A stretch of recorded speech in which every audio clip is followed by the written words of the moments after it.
नमस्कार। चलिए सीधे मुद्दे पर आते हैं। पिछले हफ्ते बाजार में जो उठापटक हुई, उसके बाद अब सबके मन में एक ही सवाल है कि आने वाले कारोबारी हफ्ते के लिए क्या प्लान होना चाहिए। तो आइए इसी को समझने की कोशिश करते हैं। पिछला हफ्ता वाकई काफी वोलेटाइल था, है ना? और अब सवाल यही है कि सोमवार को बाजार खुलेगा तो हमारी रणनीति क्या हो। चलिए इसी गुत्थी को सुलझाते हैं।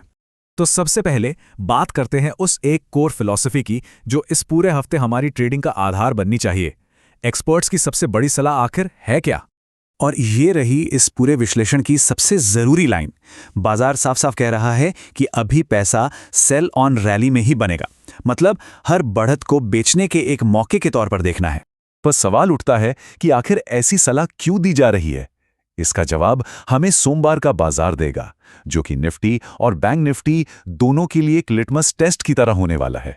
देखिए, हमने निचले स्तरों से एक रिकवरी तो देखी है, लेकिन क्या वो मजबूत है? सोमवार का ट्रेडिंग सेशन यही तय करेगा कि बाजार का जो बेसिक स्ट्रक्चर है वो असल में कमजोर हुआ है या नहीं। यही सेशन आगे की दिशा तय करेगा। और मजे की बात यह है कि दोनों ही इंडेक्स ने बहुत जरूरी टेक्निकल लेवल से वापसी की है। निफ्टी ने अपने 10 डे मूविंग एवरेज पर सपोर्ट लिया, तो वहीं बैंक निफ्टी ने अपने 10 और 20 डे मूविंग एवरेज के बीच से रिकवरी दिखाई। बस इसीलिए सोमवार का दिन ये देखने के लिए इतना क्रिटिकल है कि क्या ये लेवल्स टिक पाते हैं। आप जरा एक ऐसे सेक्टर पर नजर डालते हैं जो बाजार के लिए एक बड़ी वार्निंग दे रहा है, और वो है आईटी सेक्टर। जी हाँ, सलाह बिल्कुल साफ है, एकदम सीधी और स्पष्ट। फिलहाल आईटी शेयरों से दूर ही रहिए। ये एक ऐसी मजबूत चेतावनी है जिसे हल्के में नहीं लेना चाहिए। याद कीजिए, पिछले एक महीने से भी ज्यादा समय से आईटी सेक्टर में क्या जबरदस्त रैली चल रही थी, है ना? निवेशकों में काफी अच्छा माहौल था।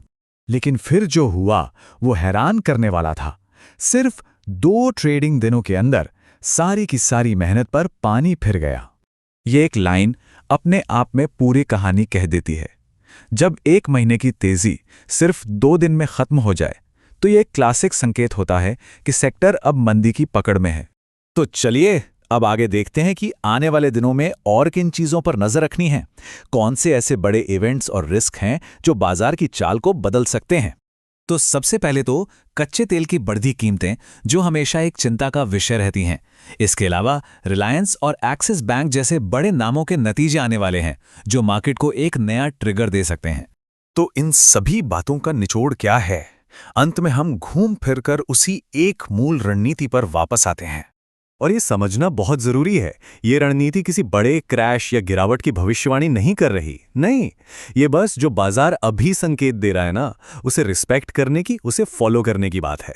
तो ये सेल ऑन रैली का असल मतलब क्या है? बिल्कुल आसान भाषा में कहें तो जब बाजार का मेन ट्रेंड नीचे की तरफ हो, तो किसी भी अस्थायी उछाल को, किसी भी बाउंस को खरीदने का नहीं बल्कि बेचने का एक मौका समझना चाहिए। और इसी सवाल के साथ आज का ये विश्लेषण खत्म करते हैं।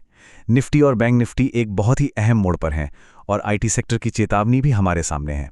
तो क्या बाजार सोमवार को अपनी ये परीक्षा पास कर पाएगा, या ये रिकवरी सिर्फ एक छलावा साबित होगी? इसका जवाब तो खैर वक्त ही बताएगा।